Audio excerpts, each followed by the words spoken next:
Hello there guys, and welcome to another one of my reviews. Today we are reviewing the BMW M340i. So what is it? It's an M performance model. BMW has been making a lot of these lately, and they actually make sense once you get to drive one, like I am doing right now. I've been driving M performance cars for quite some time now, beginning with the F10 M550D, which was also an M performance model.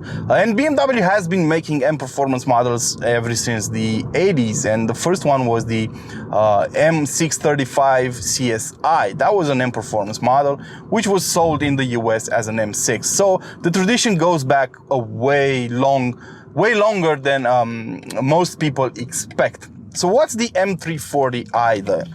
Well, it's a car meant to fill in the performance gap between the regular 3 Series and the M3. So the G80 M3, the one for the current M3 Series generation, hasn't been out yet, but it's in the making and it will be revealed by the end of the year. But in the meantime, the M340i is the top of the line 3 Series right now. And it's also the only 6-cylinder petrol engine on available for customers, for purists, for example, because a lot of people don't even know that the 330i doesn't have a 6-cylinder under the hood anymore. It's only a 4-cylinder 2-liter engine. So the M340i has a special place in the 3 Series range right now.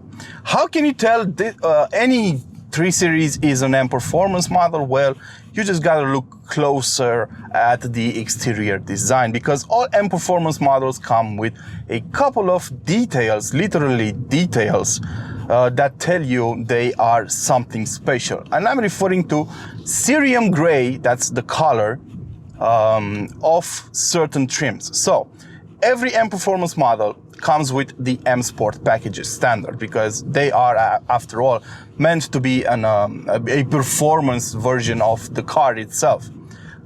So that M Sport model, that M Sport kit, body kit that we all know, has a couple of details. For example, on this car, the air intakes in the front bumper have a couple of cerium gray inserts towards the outside. The kidney grille up front also has cerium gray surrounds, and most importantly, the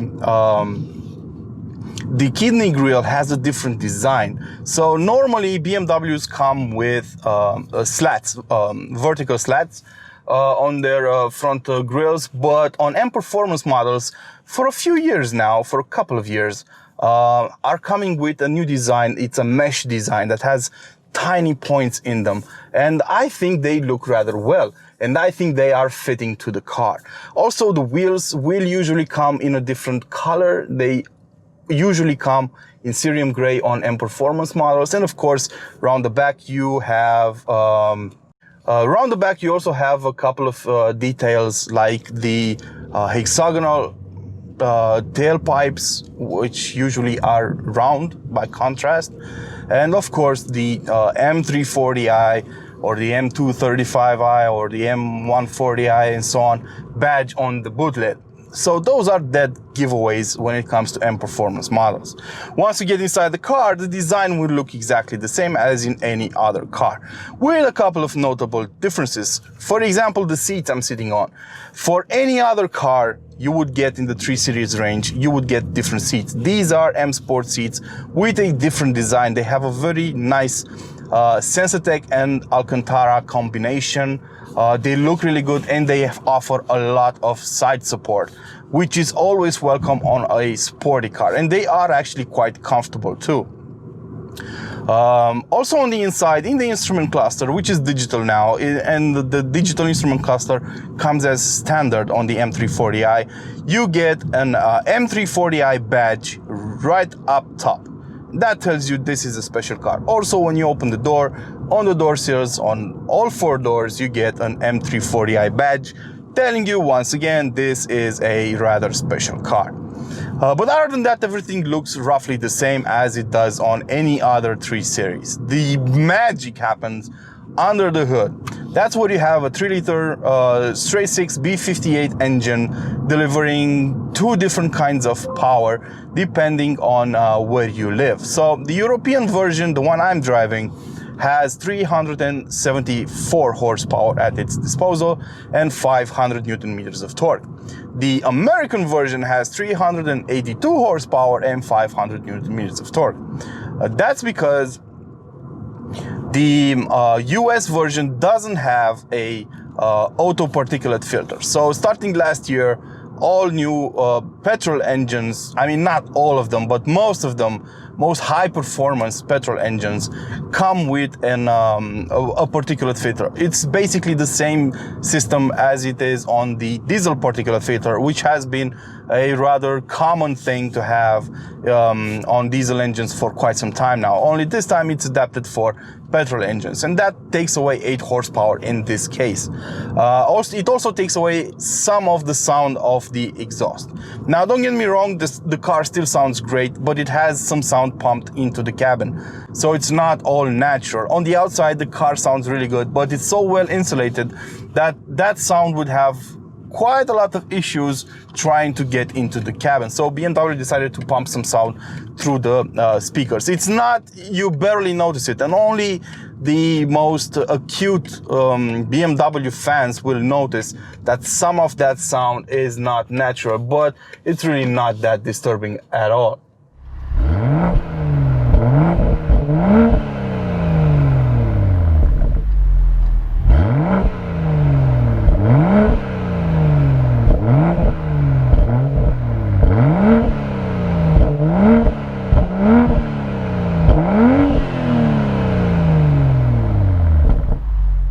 The engine is a peach too, because it responds really well to your inputs, and it does so brilliantly too. I mean, it's a single turbo engine, and you do feel a bit of lag in comfort and of course Eco Pro mode. But once you enter sport mode, things even out, and the gearbox does a lot of the work because it is actually quite brilliant, and it keeps up with the engine and your inputs at all times. And this is where BMW's brilliant engineers come into play, because the 8 HP gearbox is used on a number of other cars, but none of them are set up so well as this one is. And it's all done by software and tweaking it, because the internals are roughly the same. And yeah, this car drives as great as you would expect it to. I mean, the 3 Series in any combination is a great driving car because of its great chassis. Compared to the F30 generation, it's lighter and stiffer by about 25%, which is not an easy feat to achieve, and yet BMW did it by using a special mix of materials. Now, that said, the car does feel stiff. Don't get me wrong, it is a bit on the stiffer side of things. It's not going to be as stiff as an M3, which is working it's working for the M340i, because some people will be looking for comfort most of all, and they wouldn't be able to live with an M3 because it's going to be unruly on their back. But it's still stiff enough to make it an enjoyable car to drive. It's xDrive, and you know, there's no traction issues whatsoever. Every car comes with an M Sport differential on the rear axle, and that helps out a lot, especially in the corners. But the front axle does chip in from time to time, and the setup is made specifically to be rear biased. So, you know, you get a great driving experience out of this car. You can carve canyons with a lot of fun using it. No issues there. So it's also, as I said, quite comfortable. The seats offer a lot of comfort and support at the same time. It's a great mix, and I can't praise them enough, especially because they are standard on this car.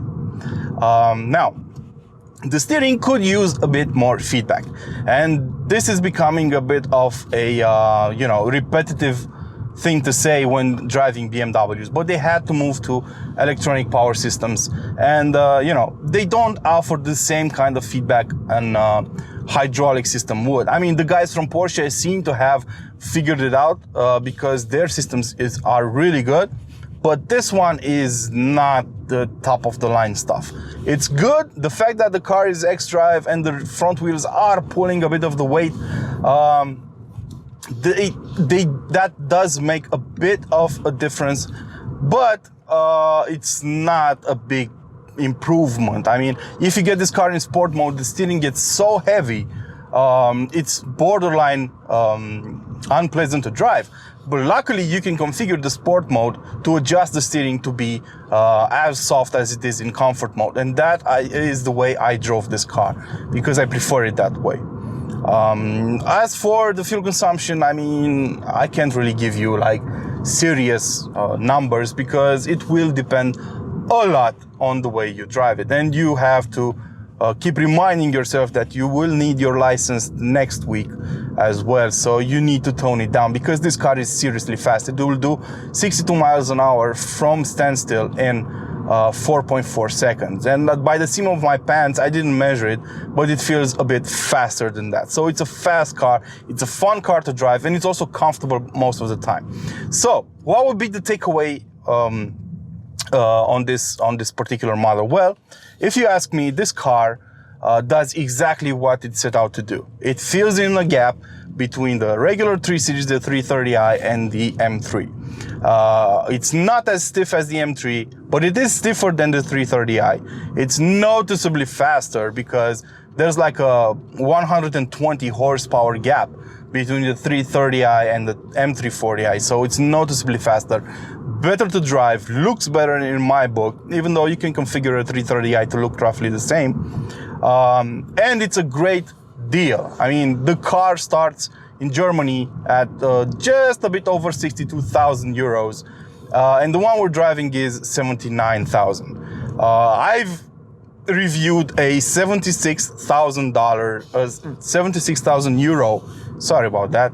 I've driven a 76,000 euro 320d when the car was just launched.